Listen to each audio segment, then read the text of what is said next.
Blessed morning to all. Magandang magsimula ka ng mga gawain sa umaga na nakapag-devotion tayo. Halimbawa, tayo ay babasa ng Biblia, which is ito ang salita ng Diyos. Pangalawa, pwede tayong umawit sa Panginoon bilang expression ng ating pagpupuri sa Diyos, and then yung prayer natin para dun sa whole day na mangyayari sa ating buhay. So,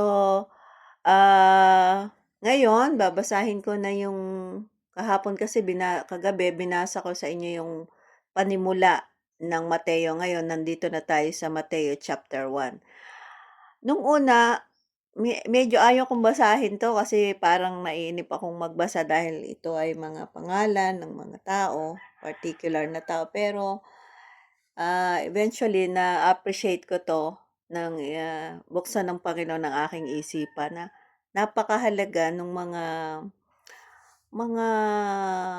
pangalan ng mga tao na pinagmulan ng lahi ng Panginoong Hesus para ito ay isa ding proven na talagang ang Panginoong Hesus ay isinilang. Okay, so ayon sa Mateo chapter 1 verse hanggang 17, talaan ng mga ninuno ni Hesukristo. Ito ang talaan ng mga ninuno ni Hesukristo na mula sa angkan ni David, na mula naman sa lahi ni Abraham. Okay, so therefore pangyayari parang babanggit din dito yung mula lamang kay Abraham hanggang sa Panginoong Hesus. Kasi kung ating tutuntunin ang history, nung unang panahon, ng pagkatapos na ang mga tao ay talagang tumalikod na kay Yahweh bilang Diyos at gusto nilang abutin yung langit kasi doon sa Tower of Babel mayroong malalim na history doon. Bakit? Yung mga tao gusto nilang abutin yung langit. Dahil sa the first layer ng langit na gusto nilang abutin ay nandun yung mga Elohim o yung mga makalangit na nilalang. Gusto nila yung mga nandoon yung sambahin, hindi mismo ang Panginoong Yahweh. So dahil doon sa nangyaring yung ginulo ng Panginoong Yahweh yung language ng mga tao, kasi that time ang language ng mga tao ay iisa. And then therefore nung magulo na ng Panginoong Yahweh yung kanilang wika, hindi na nila naituloy gawin yung Tower of Babel, which is nagkahiwa-hiwalay yung mga tao, at particular parang mga 17 nations to na nagkalat sa buong mundo with different languages. Dahil yon sa ayaw na talaga nilang sumamba sa Panginoong Yahweh, which is the Most High God at the most powerful one, the most powerful God, ang Diyos na naglikha sa atin.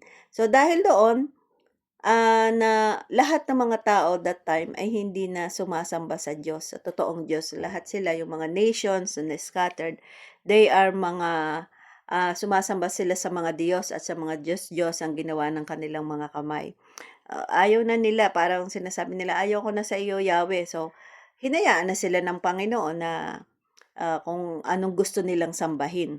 So, ang nangyari, from doon sa mga nation na yun, hinugot ng Panginoon si Abraham. Tinawag ng Panginoon si Abra. That time, ang pangalan niya ay Abra pa lang.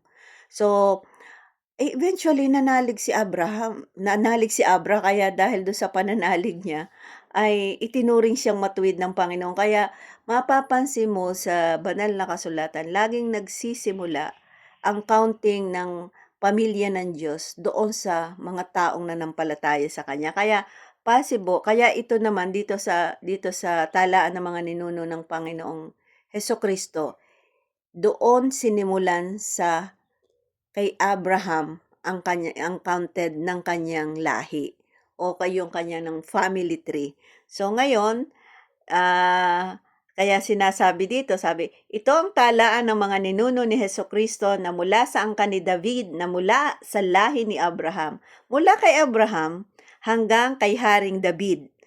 Ang mga ninuno ni Jesus ay ito na yon, Abraham, tapos si Abraham, naging anak niya si Isaac and Jacob na ama ni Judah. At ito naman si Judah na anak ni Jacob, ang kanya namang mga kapatid ay ang kanya namang anak ni Judah kay Tamar ay sina Esrom na anak ni Phares, and Aram, Aminadab, Naason, Salmon, Boaz na anak ni Salmon kay Rahab, Obed na anak ni Boaz kay Ruth, at Jesse naman na anak ni Haring David.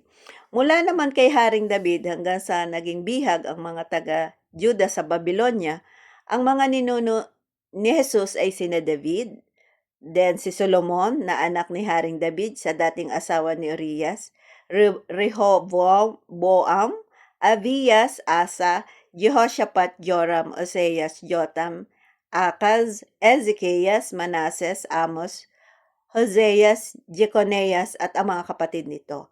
At pagkatapos na sila'y maging bihag sa Babylonia hanggang sa ipanganak ang Panginoong Hesus, ang mga ninuno niya ay sina Jeconias, Salatiel, Zerobabel, Abiyud, Eliakim, Azor, Sadok, Akiem, Eliud, Elisar, Matan, Jacob at si Jose na asawa ni Maria. Si Maria, ang ina ni Jesus, ang tinatawag na Kristo. Sa makatwid, dahil doon sa bilang na yon, sa makatwid may 14 na sa alinlahi mula kay Abraham hanggang kay Haring David. At 14 naman mula kay Haring David hanggang sa bihag ng mga Israelita sa Babylonia. May story din diyan bakit sila'y nabihag.